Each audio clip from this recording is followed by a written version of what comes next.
बिस्मिल्लाहिर्रहमानिर्रहीम। अस्सलाम वालेकुम dear students, welcome to my YouTube channel. आज हम करेंगे MTS 633 का क्विज नंबर जो 1 हमारा आया है उसकी प्रिपरेशन हम करेंगे। आई होप सो कि आपको मेरा पिछला लेक्चर जो हमने MTS 603 का बनाया था, आई होप सो कि इससे आपको काफ़ी हेल्प मिली होगी। तो आज हम डिस्कस करते हैं MTS 633 ग्रुप थ्योरी के टॉपिक नंबर 50 टू 56 से हमारा क्विज़ आ रहा है। तो देखते हैं कि इनमें क्या चीज़ें इंपॉर्टेंट है और किस तरह से इसका क्विज़ जो है वो हमारा आ सकता है। सबसे जो पहला टॉपिक है वो आपके पास ऑर्बिट्स का टॉपिक है। तो सबसे जो पहली चीज़ है वो तो ये है कि आपको ऑर्बिट की डेफिनेशन आनी चाहिए, इनकी ऑर्बिट कहते किसको हैं, और अगर आपको जो है वो एक परमुटेशन दी गई हो, ठीक है, तो उसमें से आप ऑर्बिट्स किस तरह से फाइंड करते हैं। यहाँ पे इसके दो रिलेशंस भी डिफाइन किए गए, ये दोनों इक्वेशंस भी आपको पता होनी चाहिए। और इसके अलावा मतलब अगर इस तरह का कोई मतलब ऑर्बिट आ जाता है इस तरह को, तो इसकी ऑर्बिट्स को किस तरीके से फाइंड करते हैं। सबसे पहले तो आपको पता होना चाहिए कि अगर परमुटेशन दी गई तो वो ये भी पूछ सकता है कि how many orbits in this permutation.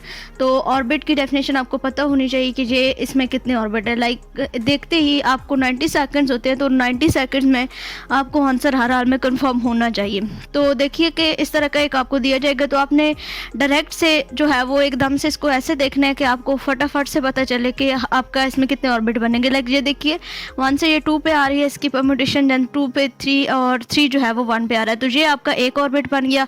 Then next यानी कि 1 से 1 आपने मतलब पहले लफ्ज़ को वहाँ पे ढूंढना है नीचे वाली रो में जहाँ पे वो दोबारा से आ रहा होगा, ठीक है। तो 1 यहाँ पे ख़त्म हो रहा है, एक ऑर्बिट हो गया। देन यहाँ पे भी 4 और यहाँ पे भी 4 है, 4 5 पे मैप हो रहा है और 5 अगेन से 4 पे मैप हो रहा है, तो ये भी एक ऑर्बिट। तो इसमें जो ऑर्बिट्स हैं वो आपके यहाँ पे 2 बनेंगे, ठीक है। इसी तरह से ये देखिए आपको यहाँ पे दोबारा से इसने बता भी दिया। अब इतना टाइम तो नहीं होता कि हम इसको इस तरह से सॉल्व करने के लिए बैठ जाए, तो डायरेक्ट जो है वो आपको एक सिंपल सी चीज़ पता होनी चाहिए। ज़रूरी नहीं कि वो यही परमुटेशन दे, वो बड़ी भी दे सकता है, इसे छोटी भी दे सकता है, वो एक ही मतलब एक ही ऑर्बिट की भी दे सकता है, उसमें 2 भी हो सकते हैं, 3 भी, 4 भी। तो बेसिक चीज़ यही है कि आपने मैपिंग चेक करनी है फर्स्ट वाली, यानी कि फर्स्ट रो में यहाँ पे फर्स्ट 1 से स्टार्ट हो रहा है, तो जो सेकंड वाली आपकी रो उसमें आपने दोबारा से 1 को देखना है कि 1 कहाँ पे आ रहा है। तो जहाँ पे वो 1 आ रहा होगा इट्स मीन के वहाँ पे अब आपका ऑर्बिट एक कंप्लीट हो रहा है। फिर एक नज़र इसको देख लीजिए कि 1 2 पे, 2 3 पे एंड 3 फिर से 1 पे मैप हो रहा है। सेम इसी तरीके से ये इसको देखें, यहाँ पे आपका 4 5 पे एंड 5 दोबारा से 4 पे, तो यहाँ पे इसके कितने ऑर्बिट्स बन जाएंगे, 2 ऑर्बिट्स बन जाएंगे, ठीक है। बेसिक जो ऑर्बिट की डेफिनेशन है वो यही है।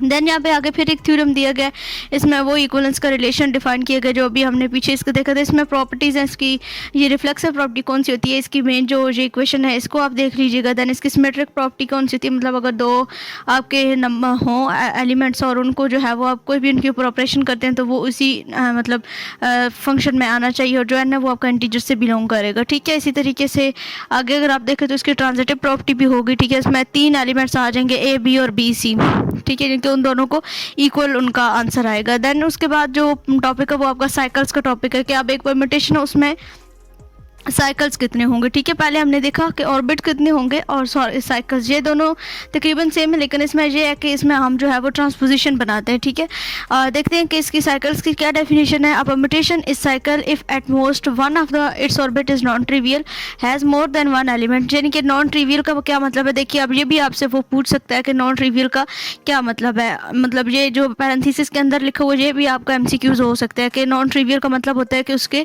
जो एलिमेंट्स होते हैं वो मोर देन 1 होते हैं, ठीक है। और उसके बाद जो ऐसा साइकिल जिसकी लेंथ जो है वो 2 होती है उसको आप क्या कहते हैं, उसको आप ट्रांसपोजिशन कहते हैं, ठीक है। इसी तरह से ये आपको फिर से एक दिया गया है ऑर्बिट, पहले एक परम्यूटेशन दी गई, इसके पहले हमने क्या किया, इसके पहले हमने बनाए ऑर्बिट्स बनाए जाए, इसको हम देखेंगे कितने साइकिल्स इसमें बन रहे हैं, ठीक है। तो वो देखने के बाद देन आप इसको हमने ट्रांसपोजिशन में कन्वर्ट कर दिया, ठीक है। तो वो ये भी आपसे पूछ सकता है कि इसकी कितनी ट्रांसपोजिशन बनेगी, या ये अगर आपको जो है वो परम्यूटेशन साइकिल्स या ऑर्बिट्स ये आपको दिए गए हों तो वो आपको कहेगा कि इसकी परम्यूटेशन इसकी ट्रांसपोजिशन लिखें। तो फर्स्ट जो एलिमेंट है उसको पहले लास्ट के साथ, फिर फर्स्ट को सेकंड के साथ करते हैं, फिर इसी तरह से मतलब अप टू सोन जो चलता रहता है। तो जस्ट आपने ये देखना है कि फर्स्ट को पहले लास्ट के साथ, देन फर्स्ट को सेकंड के साथ, तो ये आपके पहले 2 आ गए, देन आपने 4 को 5 के साथ, मतलब वो था ये, तो आपका वो यहाँ पे आ जाएगा, ठीक है। इसी तरह से वो आपको ये इस तरह से दे सकता है 1 2 3 1 2 एंड 3 4। ये आप जो है वो इसकी परम्यूटेशन बना के हम इसको लिख सकते हैं, या डायरेक्ट भी हम देख सकते हैं कि 1 जो है इसका मतलब है 1 2 पे मैप हो रहा है, 2 3 पे और 3 दोबारा से 1 पे मैप हो रहा है। यहाँ पे 1 2 पे और 2 1 पे मैप हो रहा है, तो यहाँ पे एक ही परम्यूटेशन बनेगी। यहाँ पे 3 4 पे मैप हो रहा है और 4 दोबारा से 3 पे मैप हो रहा है, ठीक है। तो इसकी मतलब इस तरीके से मतलब इसको मल्टीप्लाई करने से हमारा यहाँ पे आ जाएगा। देन बीटा अल्फ़ा मतलब इसी तरह से वो आपको परम्यूटेशन दे सकता है और आपको जो है वो उसका कंफर्म आंसर एक बताना होगा, जैसे कि ये सबको मल्टीप्लाई करने से इसका क्या आंसर आता है। ठीक है, उसके बाद डिसजॉइंट साइकिल्स है। इसकी सबसे पहले आपको डेफिनेशन आनी चाहिए कि डिसजॉइंट साइकिल की डेफिनेशन क्या होती है। The two permutation are just disjoint if the set of the element moved by the permutations are disjoint, यानी कि जब आप परम्यूटेशंस को हम मूव करते हैं तो देन उसको हम डिसजॉइंट साइकिल कहते हैं। इसी तरह से ये बहुत सारी परम्यूटेशंस आपको दी गई हैं, इनमें इनकी परम्यूटेशंस है, इनको पहले साइकिल्स में कन्वर्ट किया गया, साइकिल्स में करने के बाद देन इसको अपने ट्रांसपोजिशन में कन्वर्ट कर दिए। तो ये बेसिक चीज़ है, ट्रांसपोजिशन, साइकिल, डिसजॉइंट और ऑर्बिट्स, ये तीनों जो है कंसेप्ट आपको पता होना चाहिए। परम्यूटेशन की जो बेसिक डेफिनेशन है वो पता होनी चाहिए। दिन cyclic permutation, every permutation of the finite set is a product of disjoint cycle. ये जो थ्योरम की छोटी छोटी स्टेटमेंट्स हैं इनको अपने लाजमी देखना है, ये किसी भी तरह से आपका एमसीक्यूज बन सकता है। ठीक है, यानी कि पूरी स्टेटमेंट आपको आनी चाहिए, वो किसी भी जगह पे जो है वो फिल इन द ब्लैंक्स दे सकता है इस समय। ठीक है, every cycle is a product of transposition, ये भी हो गया। Then every permutation can be written as a product of transposition, और हम हर एक जो परम्यूटेशन होती है उसको प्रोडक्ट ट्रांसपोजिशन की प्रोडक्ट में लिख सकते हैं। उसके बाद एबिलिटी ऑफ परम्यूटेशन, इसमें ये लास्ट टॉपिक आपका 55 है। इसमें हमारे पास क्या होता है कि इवन और ऑड परम्यूटेशन होती है। इवन परम्यूटेशन, एक परम्यूटेशन जो है वो इवन हो सकती है, जो ऑड हो सकती है, लेकिन दोनों नहीं हो सकती। ठीक है, इसका बेसिक चीज़ आपको पता होनी चाहिए कि जो गिवन परम्यूटेशन है वो इवन है या ऑड है। ये इन दोनों की डेफिनेशन इवन कब होगी, जब आपकी जो ट्रांसपोजिशन होंगे वो क्या होंगे, इवन प्रोडक्ट होंगे। मतलब जो जितनी आप ट्रांसपोजिशन बनाएंगे ना उनका जो नंबर होगा वो क्या होगा, इवन होगा। और इसी तरह से जब आपकी ऑड प्रोडक्ट होगा, मतलब ऑड परम्यूटेशन 1 2 3 4 जितनी भी परम्यूटेशन आपकी बनती है उनका टोटल जो है वो ऑड बनता है, तो देन आप उसको कहेंगे कि वो आपका ऑड परम्यूटेशन है। और ये आपका थ्योरम है कि एक परम्यूटेशन इवन हो सकती है, ऑड हो सकती है, बट दोनों जो है वो नहीं हो सकते। ठीक है, और ये था हमारा टॉपिक। इन टॉपिक्स में से आपके जो हैं वो आने हैं क्विजेस। आई होप सो कि ये टॉपिक भी आप सबके लिए हेल्पफुल रहेंगे।